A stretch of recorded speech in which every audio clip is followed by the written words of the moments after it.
I heard the scream before I saw anything sharp, panicked way too close to my fence line. The ground thumped like someone dropped a refrigerator from the sky, and then I spotted it. A 2,000-pound bull angling toward the open pasture gate. And right in front of him, Linda Price, the president of the Maple Ridge Homeowners Association, was sprinting like her Fitbit just announced final boss. My name's Ethan Carter, and I run a small ranch on the edge of Cedar Hollow, Texas. I'm not some cowboy cosplay guy from Instagram. This is my job, my land, my liability, my life. I've had the place since before Maple Ridge was even a concept, back when it was just mesquite dust and a 2-lane road nobody cared about. Then the neighborhood showed up shiny roofs and matching mailboxes, and suddenly everyone had community standards. They also had an HOA, which is basically a group of bored adults with clipboards who believe rules are a personality trait. Most of the time, they stay behind their decorative stone sign and argue about lawn height like it's national security. Linda Price didn't stay behind the sign. She showed up at my gate one Tuesday morning with a smile so tight it looked stapled on a pink water bottle in one hand and a binder in the other, like she was about to audit my soul. She didn't knock, she didn't call, she just walked up like my driveway was a public sidewalk. "Hi, Ethan," she said like we were old friends. "I'm Linda, president of the Homeowners Association. We're starting a wellness initiative." That was her opening line, wellness. Like my fence was giving the neighborhood high cholesterol. She flipped open the binder and pointed to a glossy map. "We voted to put in a walking trail. Best route is along the backside of your property. It would be great for families." I stared at the map for a second, then at her. "My property isn't part of your HOA," I said. "You can't vote your way onto my land." Linda blinked like the concept of no had buffering issues. "It's for the community," she said, voice, sweet eyes, cold. "We just need access. You don't want to be the guy who blocks families from a safe place to walk." There it was, the little guilt hook. I've seen it 100 times in other situations, but it hits different when it's aimed at your fence line. I kept my tone even. "I'm not blocking anything. You're not entitled to a shortcut through a working ranch. That pasture is restricted. It's not a park." Linda's smile twitched.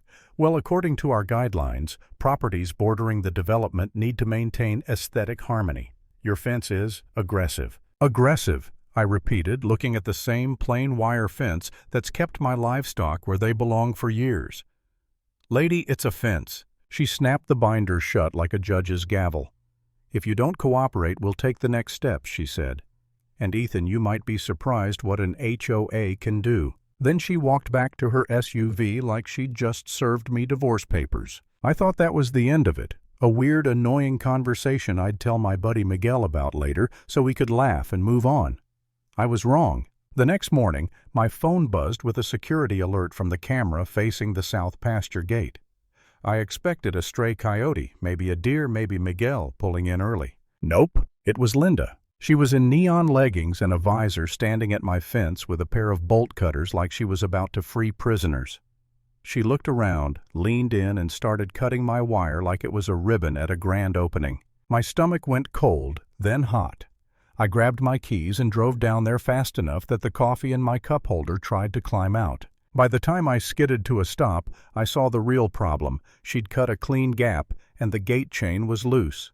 The latch wasn't designed for suburban politics, and now it was swinging. I didn't even get a full sentence out before it happened. A deep, low bellow rolled across the pasture, and Titan, my bull, lifted his head. Titan isn't mean for fun. He's just a bull doing bull math. Open space plus stranger equals problem. Linda turned and finally realized she wasn't in a neighborhood greenbelt. She was in a pasture, a working pasture, with an animal that could toss a grown man like a lawn chair. She tried to talk her way out of it at first, which was honestly impressive. "Hey, no bad," she yelled, waving her arms like Titan understood HOA bylaws. Titan took one heavy step, then another, and Linda's voice changed into pure panic. She ran, sandals slapping dirt bolt cutters still in her hand, like she was about to file a complaint with the laws of physics. Miguel pulled up behind me, got out, took one look, and said, "Is that the HOA trail opening ceremony? Shut up and grab the ATV." I snapped, but even I heard the edge in my voice, the kind of edge you get when you realize someone else's stupidity might cost you everything. We moved fast. I didn't want Titan to hit her, not because she deserved mercy, but because I don't want blood on my land, and I definitely don't want lawyers crawling through my life. I shouted, clapped, whistled, anything to pull Titan's focus. Linda tripped near the slope, scrambled up, and slammed into the outside of the fence line right where she'd made her new community access point. She squeezed through the gap she created, fell hard on the other side, and just lay there for a second, gasping. Titan stopped at the fence, snorted, pawed once, and stared like, "So we're done here." I exhaled so hard my ribs hurt. Linda didn't thank me. Of course she didn't. She pushed herself up, dirt all over her, and the first thing out of her mouth was, "You can't let dangerous animals attack people." "You cut my fence," I said, pointing at the gap. "You entered a restricted pasture. Titan didn't attack you. Titan noticed you." She stood wobbly and switched into full victim mode like it was a preset. "I was doing a wellness walk inspection," she said. "For safety." "For safety," Miguel repeated deadpan. "With bolt cutters." Linda spun on him. "This is exactly why we need oversight. People like you don't understand community standards." I stared at her, and this time I didn't bother hiding my anger. "Get off my property," I said. "Now." That should have been the part where she leaves embarrassed, maybe quietly rethinks her choices. Instead, she did what Karen types do when reality contradicts them. She doubled down. By that afternoon, I had a letter taped to my gate. Official letterhead, big logo, bold type. The Homeowners Association claimed I was endangering residents and maintaining an unsafe perimeter. They demanded I modify fencing for pedestrian access and remove hostile livestock from view. Hostile livestock from view. Like I could tuck Titan behind a curtain. The next day, another letter. Then an email. Then a violation notice for visual disrepair. It was harassment dressed up as paperwork, and it was exhausting in a way that hit deeper than just annoyance. Because here's the thing. I'm used to hard work. Heat, broken equipment, animals that decide today's the day they don't want to cooperate. That's real stress. You can fix real stress with tools and time. This was different. This was someone trying to make my home feel like I was squatting on my own land. That night I stood by the repaired section of fence with a spool of wire in my hand and a knot in my throat. Not dramatic, not movie style, just tired.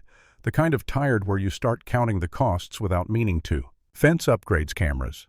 Legal help, lost time. The risk of someone getting hurt because Linda wanted a scenic loop for her morning power walk. I caught myself thinking for a split second, maybe it's easier to just set the fence back a few yards, give them a strip, make it go away. And then I pictured Linda's face if I gave her an inch. I could practically hear her binder snapping shut like a victory flag. So I did the least exciting, most effective thing. I called the sheriff. Sheriff Tom Miller showed up the next morning calm as stone, and I handed him the video. He watched Linda cut the fence. He watched her step into the pasture. He watched Titan step forward. He paused, looked at me, and said, "She's lucky your bull has better restraint than she does." He wrote it up as trespassing and property damage, and when I told him about the letters, his jaw tightened just a little. You keep everything he said, every note, every email, every time she shows up. People like this love noise. They hate evidence. That word evidence was the first time in days I felt my shoulders drop even a fraction. I hired a lawyer named Claire Bennett, recommended by a friend who once got into a boundary dispute that turned into a full-on neighborhood war. Claire was sharp, practical, and unimpressed by theatrics. She read the HOA demands, set them down, and said, "They're counting on you being too busy to fight. We're not doing feelings, we're doing facts." We sent a cease and desist. We attached copies of the deed, the survey map, the sheriff report. We spelled out trespass in clean legal language that doesn't care how confident your voice sounds in a board meeting. Linda's response wasn't to stop, it was to escalate. A week later, I caught her at the fence again, this time with 2 other people in matching polos, and all 3 of them had phones out recording like they were filming an expose. Linda stood near my gate talking loudly, making sure the camera caught her concerned citizen face. "This is what happens when property owners refuse to cooperate," she announced. "Families deserve safe access. We will not be bullied." I walked up, slow, hands visible. "Step off my land," I said, keeping my voice low. "This is your warning." Linda lifted her chin. "We have a right to inspect perimeter compliance." "You have a right to leave," I said. They backed up just enough to claim they weren't trespassing, except my cameras weren't guessing. The property line wasn't a vibe, it was a coordinate. Then came the twist that ended any illusion this was about wellness. One night, close to midnight, my motion sensors lit up again. I checked the feed and saw flashlights bobbing near the back fence. 3 figures, one of them, Linda, unmistakable even in the dark because she was wearing reflective gear like she was trying to be seen by satellites. They weren't walking, they were measuring. They had stakes and a mallet. They were setting markers a few yards inside my line like they could quietly move the border while everyone slept. My heart thudded hard, and not in a heroic way, in a "this is insane" way. I grabbed my jacket, called Sheriff Miller, and drove down there. As I pulled up, Titan's head lifted from the pasture like he'd heard the same kind of nonsense before. The trespassers heard him too, because the moment Titan took a step toward the fence, the whole little midnight construction crew fell apart. One guy dropped the mallet. Another stumbled over a stake. Linda swung her flashlight wildly and shouted, "Back up! Someone, control that animal!" I didn't even yell. I just turned my own flashlight on her and said, "Linda, step away from my fence." She froze, and for one beautiful second her confidence cracked. Then she snapped back into her script. "You're intimidating us," she said, voice shaking, still trying to sound official. "This is for the community." And right then Sheriff Miller's cruiser rolled up, lights washing the pasture in red and blue. He stepped out, looked at the stakes, looked at Linda, and said, "Ma'am, what part of stay off his land did you not understand?" Linda started talking fast, trying to steer the story, but the cameras did what they always do. They didn't care about her version. They cared about what happened. 2 weeks later, we were in a hearing room, and Linda showed up in a blazer like she was running for mayor. She talked about children, safety, property values, hostile environments, all the usual buzzwords. Claire didn't raise her voice once. She just laid out the timeline video of the fence cutting, sheriff reports, the midnight stake attempt, the letters, the harassment, deed, survey, boundaries, dates, facts. The judge barely looked at Linda by the end.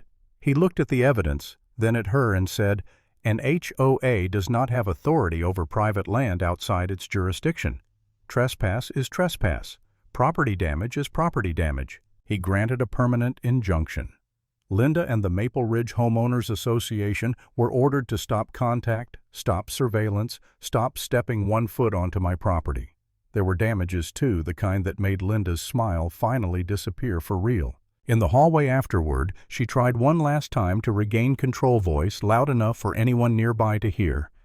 "This community deserves better leadership than this," she snapped, clutching her binder like it was a life raft. Claire leaned in just slightly and said, "They're about to get it." Linda's face flushed, and she stormed out, heels clicking like punctuation. 3 days later, I got an email, short, cold, and very official. Linda Price had resigned as president of the Homeowners Association effective immediately, and all future correspondence was to go through their attorney. I stood by the rebuilt fence that evening, listening to the quiet hum of the pasture, watching Titan move like a slow shadow across the grass. The land felt like mine again, not because I won a fight, but because someone finally enforced the line that should have been respected from the start. Lesson: when someone tries to take your ground with paperwork and pressure, the only answer is proof and a boundary that doesn't move.